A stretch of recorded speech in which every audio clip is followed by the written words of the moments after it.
Okay, तो ये भी एक स्टैंडर्ड डिस्कशन का मुद्दा है। जब हम लोग बच्चों पढ़ रहे थे कॉन्सेप्ट ऑफ इंडक्टेंस, पहले हमने सेल्फ इंडक्टेंस पढ़ा, फिर हमने म्यूचुअल इंडक्टेंस पढ़ा, और हमने concept of self flux, mutual flux, total flux पढ़ा था। तो बेसिकली एक बार मैं क्विकली ब्रशअप करवा देता हूँ कि इसका क्या मतलब होता है। कोई भी कॉइल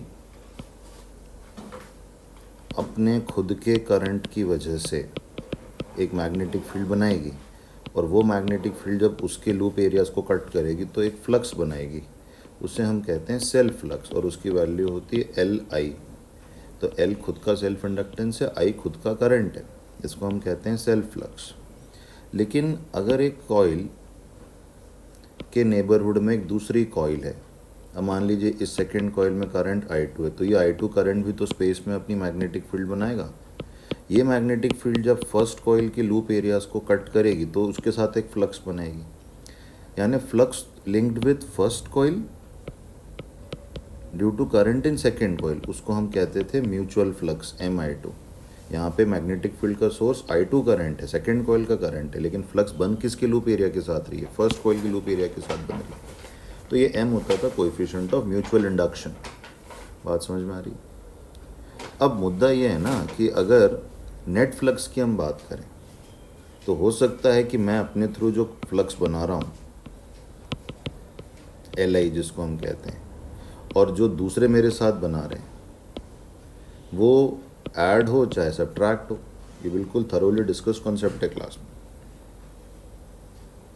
तो ये ऐड हो रहे हैं, सब्ट्रैक्ट हो रहे हैं, ये डायग्राम के थ्रू पता चलना चाहिए, या एटलीस्ट क्वेश्चन में डिस्क्राइब होना चाहिए। अब जैसे यहाँ पे अगर हम ये दोनों डायग्राम्स देखें, आप ध्यान से देखिएगा, दोनों डायग्राम्स में ये वाली कॉइल का ओरिएंटेशन मैंने बिल्कुल सेम बनाया है, मगर इस वाली कॉइल का ओरिएंटेशन देखिए क्या हो रहा है। ये जो पहली तार आई ये पीछे से गई, फिर यहाँ ये सामने से आई, यहाँ पे ये पहले ही सामने से आ गई। अब हम एक काम करते हैं, हम इस फर्स्ट कॉइल के थ्रू मैग्नेटिक फ्लक्स देखते हैं। पहले खुद की वजह से देखते हैं, यानी I1 करंट की वजह से। अब I1 करंट ऐसे चल रहा है, तो पहली बार I1 करंट सामने आपको यहाँ दिखा, तो अगर आप अपनी राइट हैंड फिंगर्स को इस रेड एरो के अलॉन्ग घुमाएंगे, राइट हैंड फिंगर्स को टर्न करेंगे, तो थंब आपका नीचे आ रहा होगा। यानी I1 करंट जो मैग्नेटिक फील्ड लाइंस बना रहा है वो ऐसी बना रहा है स्पेस में, ध्यान से देखो। तो फर्स्ट कॉइल के खुद के करंट ने जो मैग्नेटिक फील्ड बनाई वो उसके लूप एरियाज़ को ऐसे कट कर रही है, ध्यान से देखो।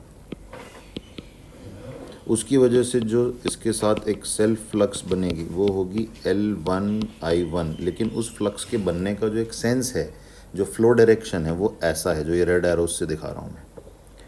अब आप ज़रा I2 करंट को देखिए। I2 करंट जैसे फ्लो कर रहा है, उसमें आपको ये अपनी तरफ बाहर की तरफ पहला टर्न ये वाला मिला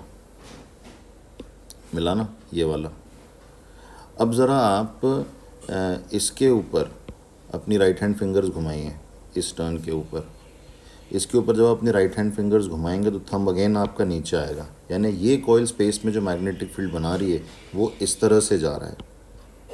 देखो ये जो ग्रीन एरोज़ हैं ये एक तरह से इसकी मैग्नेटिक फील्ड लाइंस का पैटर्न दिखा रहे हैं आपको। आ रहा है समझ में कुछ? तो आपने देखा इसकी मैग्नेटिक फील्ड लाइंस ने भी कॉइल 1 के लूप एरियाज़ को कट किया, लेकिन उसका कट करने का डायरेक्शन ये है। तो इस ग्रीन मैग्नेटिक फील्ड की वजह से इस कॉइल के साथ जो फ्लक्स बनेगी वो म्यूचुअल फ्लक्स होगी, वो होगी coefficient of mutual induction M multiplied by ये वाला करंट I2। लेकिन इसके साथ जो L1I1 सेल्फ फ्लक्स बन रही थी वो बन रही थी इस पैटर्न में, और ये वाली बन रही थी ऐसे। इन सिंपलर वर्ड्स मैं ये कह सकता हूँ कि खुद की मैग्नेटिक फील्ड जो है वो ऊपर से नीचे कट कर रही है लूप एरिया को, और दूसरे की मैग्नेटिक फील्ड नीचे से ऊपर कट कर रही है। तो उन दोनों फ्लक्सेस का सब्ट्रैक्शन हो रहा है। कुछ समझ में आ रही बात? तो अगर मैं बात करूं कि फर्स्ट जो आपका डायग्राम है, यहाँ पे नेट फ्लक्स जो बनेगी कॉइल 1 के साथ, वो बनेगी self flux minus the mutual flux. लेकिन दूसरे केस में आप देख सकते हैं कि फर्स्ट कॉइल के साथ नेट फ्लक्स जो बन रही है वो self flux plus the mutual flux बन रही है। क्यों? देखो ध्यान से, इसको आप 5-1 नेट भी कह सकते हो या 5-1, नोटेशन इम्पॉर्टेंट नहीं है, मतलब समझ में आना चाहिए। यहाँ देखो आप, यहाँ पे इसके खुद के जो करंट के अलॉन्ग राइट हैंड फिंगर्स घुमाओ, ये देखो ये पहला टर्न दिखा बाहर, तो इसके अलॉन्ग तुम अपनी राइट हैंड फिंगर्स को घुमाओ तो तुम्हारा थंब ऊपर आएगा। तो I1 की खुद की मैग्नेटिक फील्ड जो ये रेड कर्व से शो की है वो खुद के टर्न्स को नीचे से ऊपर क्रॉस कर रही है, और इसकी दूसरे वाले की ग्रीन मैग्नेटिक फील्ड भी नीचे से ऊपर क्रॉस कर रही है। तो इसके साथ नेट फ्लक्स जो होगी वो सेल्फ प्लस म्यूचुअल बनेगी। ये समझ आ रहा है? Is this clear? तो बेसिकली ये बहुत इंपॉर्टेंट चीज़ है कि सेल्फ फ्लक्स म्यूचुअल फ्लक्स जो है वो कैसे बनेगी और ऐड होगी सब्ट्रैक्ट होगी, वो इतना बढ़िया डायग्राम देंगे तो ही पता चलेगा। इस कॉन्सेप्ट पे बेस्ड बहुत अच्छा क्वेश्चन जेईई एडवांस ने 2020 में पूछा, लेकिन उन्होंने गड़बड़ कर दी उसको भी, इसलिए वो वहाँ पे भी ये इशू हो गया था कि ज़्यादा जानने वाले बच्चे जो है वो थोड़ा सा प्रॉब्लम में फंस गए थे। उसको करेंगे अभी हम डिस्कस, पहले कॉन्सेप्ट इसका कर लेते हैं। तो ये हमने क्लास में थरोली पढ़ा हुआ है कि net flux is resultant of self flux and mutual flux, they may add और they may subtract. Now net flux का डेरिवेटिव ही नेट ईएमएफ देगा। तो फर्स्ट कॉइल के साथ अगर मैं नेट ईएमएफ निकालूं, चलो मैग्नीट्यूड वाइज कर लेते हैं, तो d∅1/dt, तो वो कितना हो जाएगा L1 di1/dt minus m di2/dt। ये फर्स्ट केस में हो गया। और दूसरे वाले में हो गया फैराडेज लॉ, फ्लक्स का d/dt कर देते हैं, और मुझे मैग्नीट्यूड चाहिए इसलिए मैं वो माइनस छोड़ रहा हूँ जो फैराडेज लॉ में आता है। तो ये हो जाएगा डेरिवेटिव ऑफ फ्लक्स, तो L1 di1/dt m di2/dt। Audit समझ में आ रही है? बेसिकली ये वहीं से आता है, यहाँ पे प्लस आ जाएगा। ठीक है, अब हम चलते हैं जेईई एडवांस के 2020 के क्वेश्चन पे। इन स्टेप्स को लिख लो और देखते हैं कि वहाँ पे चक्कर क्या पड़ गया था।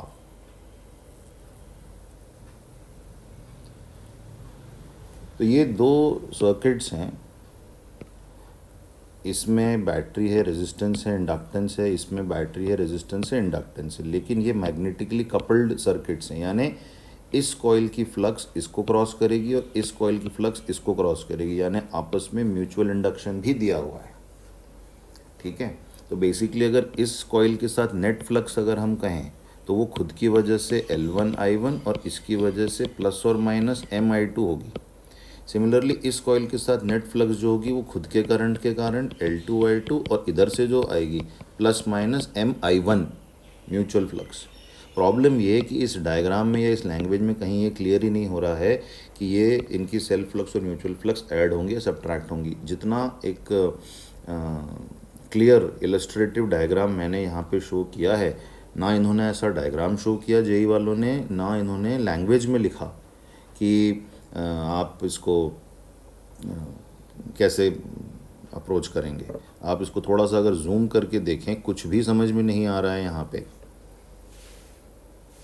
या तो ऐसा होता है ना, जो टर्न्स हमने क्लास में एक और तरीका भी सीखा था आपको अगर याद हो तो, जब ऐसे कॉइल होते हैं कि जो टर्न हमारे सामने होते हैं उनको बोल्ड बना देते हैं और जो पीछे चले जाते हैं प्लेन के उनको ऐसा फिर डॉटेड बना देते हैं। याद है वो वाला तरीका भी इन्होंने यूज़ नहीं किया, कुछ भी नहीं बताया इन्होंने।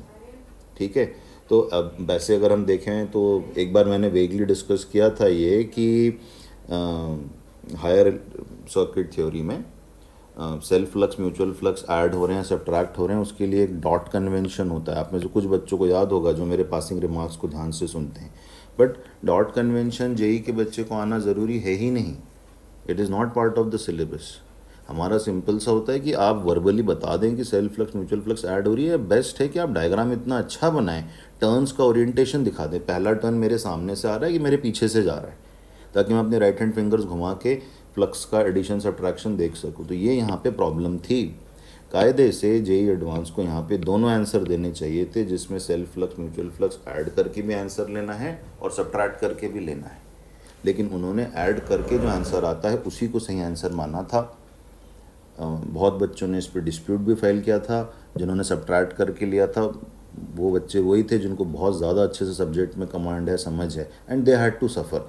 तो ऐसा once in a while unfair हो जाता है, बट अदरवाइज़ भी नॉर्मल बच्चों से बनने वाला सवाल ये नहीं है, क्योंकि मैक्सिमम बच्चों को तो सेल्फ और म्यूचुअल फ्लक्स इकट्ठी आ जाती है, वही नहीं पता होता, फिर आगे चल के उनका डेरिवेटिव करना ये सब तो छोड़ दो। बट एक्चुअली बहुत ईजी कॉन्सेप्ट है। मेन बात यही है कि मेरे साथ जो फ्लक्स है उसमें सिर्फ मेरा नहीं, नेबरहुड कॉइल्स की मैग्नेटिक फील्ड का भी कॉन्ट्रीब्यूशन। ठीक है, चलिए अब कैलकुलेट कर लेते हैं। बहुत ही सिंपल है, ऐसी कोई इसमें बड़ी भारी बात है नहीं। ठीक है, तो मैंने पहले तो दोनों ही के साथ किया है। तो इसमें मैंने नेट फ्लक्स लिख ली, प्लस साइन बता रहा है कि भाई ऐड हो क्या आ रहा है, माइनस बता रहा है कि सब्ट्रैक्ट हो क्या आ रहा है। ठीक है, तो ये हो गए। अब मैंने इसके डेरिवेटिव ले लिए, वो मैंने मॉड लगाया नहीं, बट प्राइमरीली मुझे मैग्नीट्यूड से मतलब है। तो जो इसमें नेट इंड्यूस्ड ईएमएफ होगा वो इससे बैलेंस कर जाएगा। ठीक है, ठीक है। अब हमें पूछा गया है बैटरी का total work done by batteries against the induced EMF in the inductor by the time the current reach their steady state values, by the time current reaches their steady state values. तो battery का power क्या होता है, V I, और V I D T integration क्या होता है, battery का किया हुआ टोटल वर्क डन। तो प्रिसाइसली हमको ये इंटीग्रेशन कैलकुलेट करना है दोनों बैटरीज के लिए। We have to calculate this for both the batteries. Clear है, इसको नोट करते चलिए ज़रा।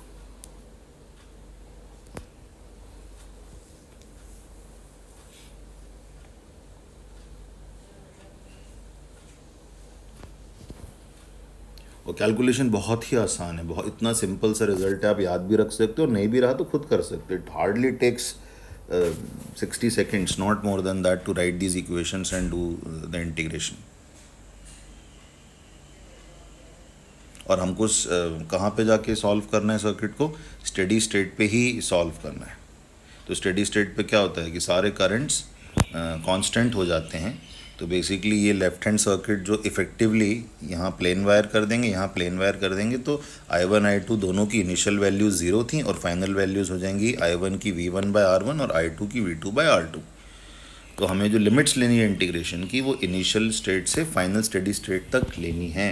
तो initially I1 0, I2 0, finally I1 V1/R1 और I2 V2/R2। तो कैलकुलेशन के हिसाब से भी आसान, अच्छा क्वेश्चन बनाया था आईआईटी ने, मगर इस बेवकूफ़ी की वजह से थोड़ा सा अनफेयर हो गया। They should have simply given both the answers. उनको डिस्प्यूट एंटरटेन करना चाहिए था, उनको प्लस साइन लेके भी देना चाहिए था और माइनस साइन लेके भी देना चाहिए था। तो कितना हो जाएगा नेटवर्क डन। अब ये इक्वेशन कर लो कि सॉल्व, बहुत सिंपल है ये। जब तुम इसको इंटीग्रेट करोगे तो ये तुम्हारा हो जाएगा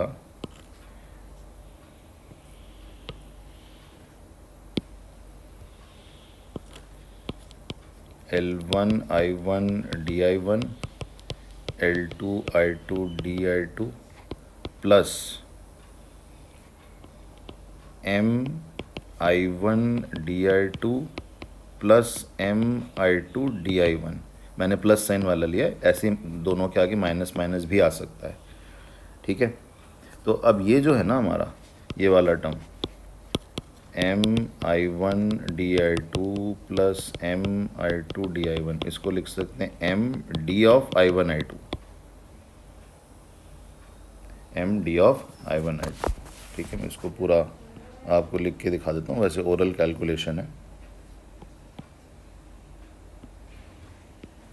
ये दोनों का आप करेंगे तो L1 DI1 plus L2 DI2 plus minus M I1 DI2 plus I2 DI1। ठीक है,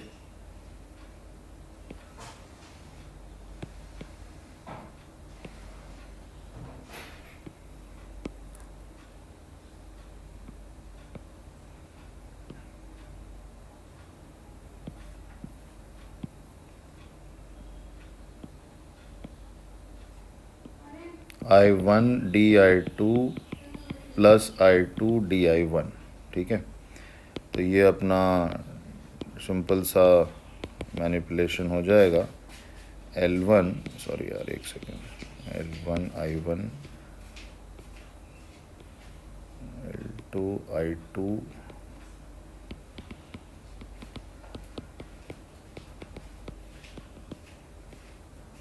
प्लस और minus m, simple differential equation की मैनिपुलेशन हो गई।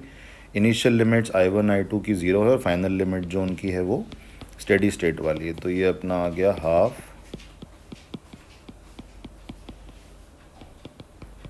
तो जो नेट वर्क डन होगा ना, net work done in fighting against the induced EMF, वो ये है। तो ये प्लस साइन तब आएगा जब self flux mutual flux add हो रहे थे, माइनस तब आएगा जब सब्ट्रैक्ट हो रहे थे। एक तरह से आप कह सकते हो इंड्यूस्ड EMF से फाइट करने में बैटरीज को ये टोटल वर्क करना पड़ा है, या आप कह सकते हो कि इंड्यूस्ड EMF से फाइट करने की वजह से ये जो वर्क हुआ है, this gets stored as magnetic field energy. जैसे हम कहते हैं ना Q²/2C is energy stored in electric field of capacitor, वैसे हम कहते थे half Li² is magnetic energy stored in magnetic field of a coil, मगर वहाँ सिर्फ सेल्फ इंडक्टेंस का इफेक्ट ले रहे थे, यानी खुद की मैग्नेटिक फील्ड का। ये म्यूचुअल दूसरे वाले का भी आ गया। So total energy stored in magnetic field is half L1I1² plus half L2I2² plus minus m I1I2। I1I2 आपको मैंने बताई दी, स्टेडी स्टेट वाले पुट कर देंगे, ठीक है। अब प्लस लेंगे तो आंसर 55 आएगा, माइनस लेंगे तो शायद 30 या 35 आएगा। और IIT ने सिर्फ प्लस साइन लेके जो आंसर आया था उसी को एंटरटेन किया था। क्या कर सकते हैं, लाइफ ऐसी है।